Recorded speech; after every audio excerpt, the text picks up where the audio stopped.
Привет, мои дорогие!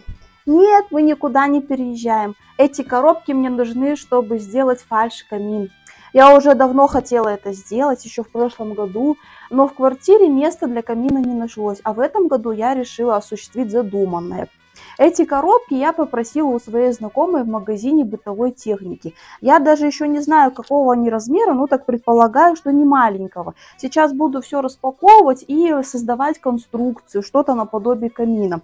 Буду делать все не по мастер-классу, а опираясь на свою собственную фантазию. Может быть, у меня самой получится мастер-класс.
Ну вот, закончила я свой камин наконец-то.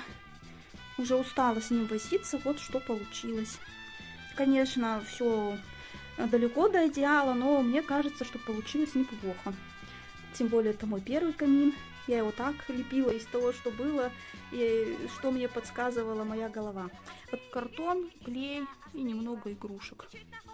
Ну и краска, водоэмульсионка. Здесь мы добавили живых ветвей. Ну, вот так вот светится наш камин. Купила гирлянду в фикс-прайсе.